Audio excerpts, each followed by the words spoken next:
future of wrestling is here, but is it any good for the sport? Let's stop stalling and start talking wrestling. What's going on, wrestling fans? My name's Josiah, and welcome to the Fanco Wrestling YouTube channel. We're diving deep into discussions all about what's going on in the wrestling world.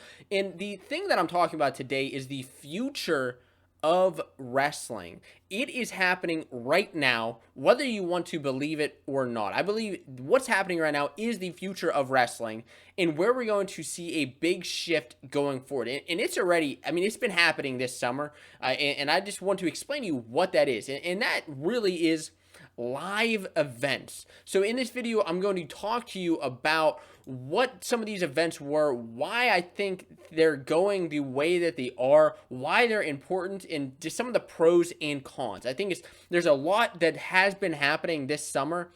And I think that COVID has actually been a big factor in why they've happened. So the first thing I want to talk about is with COVID. You know, we weren't able to have any events with NCAA's canceled, and we just went months and months without any competition. And that's just not just in wrestling. That's football. That's for a lot of you basketball fans. There's no basketball. There's no MMA. There's nothing that was going on. No football. There was nothing to watch. And it was just so brutal. But then, at least in wrestling, we were able to find out, as pro sports started to come back, we started to find out that there would be these live wrestling events this summer. And of course, what I'm talking about is the Rumble on the Rooftop in the Flo Wrestling card, and there are more that I'm going to talk about as well.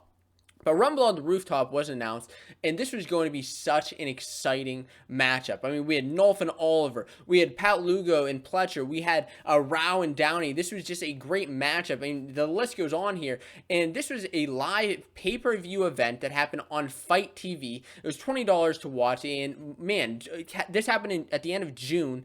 And this was a great, exciting amount of matches. Watching that Nolf and Oliver, that was the big headliner, of course, of the night, or a day, or whatever you want to look at it. But man, we had some great commentary and some very solid wrestling. And then as we moved on, we started to find out about that there are other events happening this summer. Of course, Flo Wrestling like to promote their huge event, and this, of course, was the Flo Wrestling July 25th card. I still wish they would have given it some sort of name, but maybe there just doesn't have to be a name, or maybe they start going the kind of the UFC way and start kind of numbering each of their cards. I think that would be a cool way to go with it. But Flo Wrestling had this big event with Arujao and Alvarez, RBY and Mueller, Pletcher and Caldwell, David Taylor and Miles Martin, as well as Dake and Shimizu, which was the big headliner of the event. And man, this was super exciting. I was able to sit down and watch this event live. With your Flo Wrestling membership, this was, I was able to watch this event live with some people I knew, and even people who weren't necessarily into wrestling, and they still really actually enjoyed the event. I was able to explain the event to them, explain how freestyle worked, how wrestling worked, and why some things happened, some things didn't happen. But overall, I think this was a really well-marketed event, and I think the wrestling community really got behind it. There was a lot of other kind of things going on behind the scenes, which I didn't really talk about, but there were other people talking about things that happened with this event. But overall, I think Flo put on a great production here and really paved the way for the future of different events. Now, we're halfway through the summer here, end of July, and now we get into August, and there was another event announced, which was Wrestling Underground, which happened on the UFC Fight Pass. We got to see some great matches with Berger and McKenna.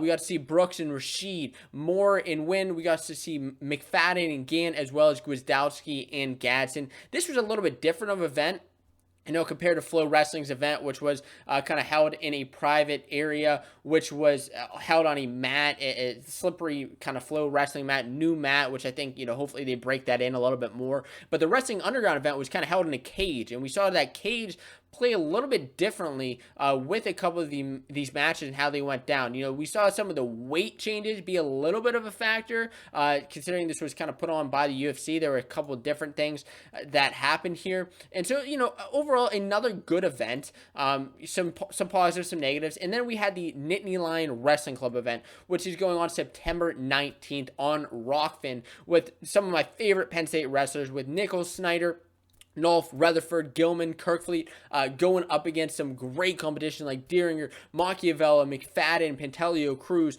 Hamida, and we have some great women's matches there, which I know a lot of people have been clamoring to get some women's matches on these bouts, and that is happening here. So, man, and with Beat the Streets upcoming, there's just been a lot of wrestling happening recently over the summer, and more maybe than usual that happens over the summer, at least on the freestyle circuit, not necessarily with the youth wrestling or high school wrestling in a lot of tournaments that happen across the country, but a lot that's been happening in freestyle. And this is what I'm talking about, the future of wrestling, okay? This is exactly what I'm talking about.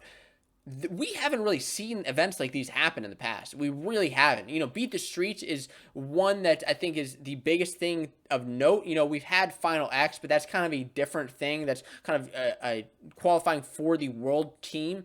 And I think that's an event Flo Wrestling has built up great. But we've seen that there's a lot of focus now on these freestyle events, which I think is a good thing. And that kind of leads me to some of the pros, some of the cons of these events, okay?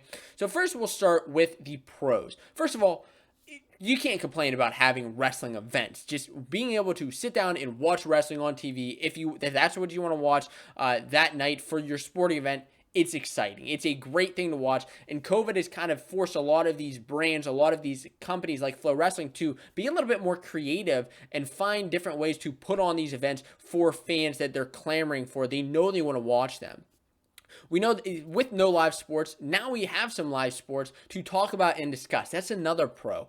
We get wrestling fans into freestyle, new wrestling fans into freestyle, like I talked about, talking to, different people who maybe they were just wrestling fans, or maybe they just watch college wrestling or high school wrestling or whatever it is. Now they start to transition into some freestyle, which kind of leads them to being more fans of future events like Final X, like the Olympic trials in the upcoming year, or the Olympics. This is good for the sport, in my opinion. There's more competition, that's just for the fans, but for wrestlers, there's more competition now where these guys can actually wrestle and have some great matches to go up against different guys, some good competition as opposed to just training all year round, doing nothing but training. And also, there's a solid payout for a lot of these guys. You see some of these, the payouts can range anywhere from $1,000 to $50,000 depending on kind of what your accolades are in the past, what you're kind of worth. Guys like David Taylor, Kyle Dake, they're going to be worth a little bit more than some of the guys who are just coming out of college and that aren't necessarily proven in freestyle or on the world level. But now let's talk about some of the cons, some of the things that are, maybe not the best about this event and why this may not be great for the future of wrestling, or just at least some kinks that need to be worked out, in my opinion. One thing is there are only so many wrestlers that can be added to the card. That's one thing. There are different kind of kinks in each event, but there are only so many wrestlers that can be on the card. Again, you don't want 50 different matches to watch in one night. That's just not exciting. But you're not getting, if you're a wrestler, you're only getting to wrestle one guy. You're not wrestling 3-4 different guys as you would in a tournament. So that's one, I guess, con. The other thing is, and this is the big thing, okay? This is the big thing. Let's look at this graphic I have here. The cost per service to watch each of these events, because they're not free. They are not free events, and I don't necessarily think they should be free events, but let's look at them. Fight TV event.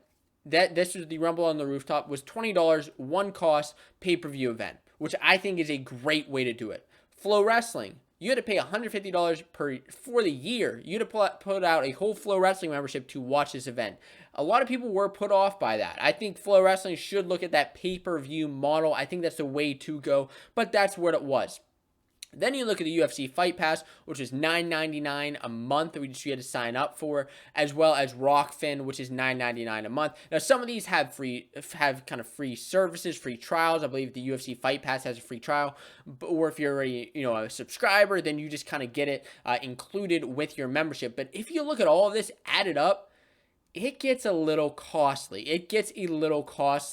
And when you have guys that pull out of the event, or somebody who you were excited to watch and pay for, like I was excited to watch Mark Hall at the Wrestling Underground event once he pulled out, I was personally a little bit less excited.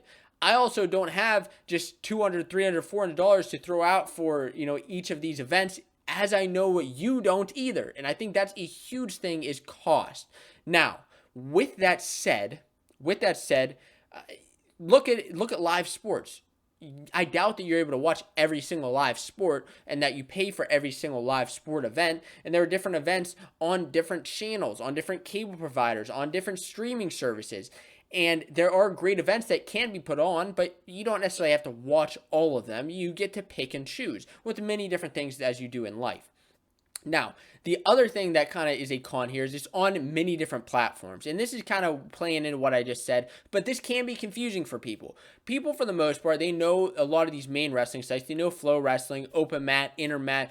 They know Track Wrestling, but they don't necessarily know Fight TV. How do I watch Rumble on the Rooftop? Fight TV, what's that?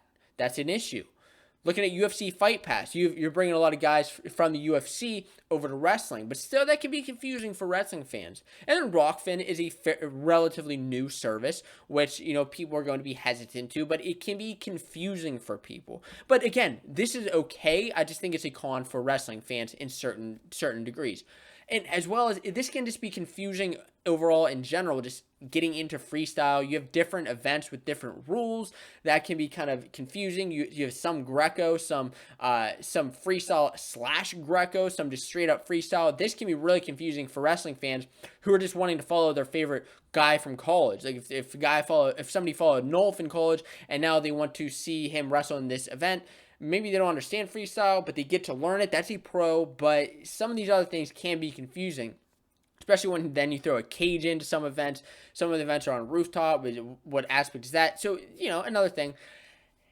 And the one other big thing is that it's not getting enough attention from the big guys, Flo Wrestling promotes Flo Wrestling, and to a degree that is very understandable. They're not going to necessarily go out and promote the Rumble on the Rooftop or Wrestling Underground or the Nittany Lion Wrestling Club event with Rockfin. I mean, that's a big one with Rockfin and Flo Wrestling being competitors.